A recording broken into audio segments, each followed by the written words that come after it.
महाराष्ट्रात तब्बल 20 खासदारांचा पराभव झाला, ज्यात रावसाहेब दानवे, कपिल पाटील आणि भारती पवार या 3 मंत्र्यांचा देखील समावेश आहे. पाहूयात. यंदा राज्यात तब्बल 20 विद्यमान खासदारांच्या पदरी पराभव आलाय. यात भाजपच्या 3 मंत्र्यांचाही समावेश आहे. रावसाहेब दानवे, भारती पवार आणि कपिल पाटील यांचा दारुण पराभव झालाय. तर अमरावतीतून नवनीत राणा, नगरमधून सुजय विखे, रत्नागिरी सिंधुदुर्गातून विनायक राऊत, नाशिकमधून हेमंत गोडसे, ठाण्यातून राजन विचारे, संभाजीनगरमधून इम्तियाज जलील, सांगलीतून संजय काका पाटील,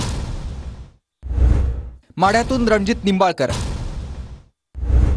नांदेडमधून प्रताप चिखलीकर,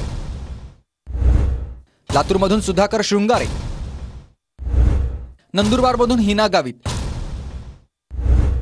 भंडारा गोंदियामधून सुनील मेंढे, वर्ध्यातून रामदास तडस, गडचिरोलीतून अशोक नेते, मुंबई दक्षिण मध्यमधून शेवाळे, शिर्डीमधून सदाशिव लोखंडे, कोल्हापुरातून संजय मंडलिकांचा पराभव झालाय.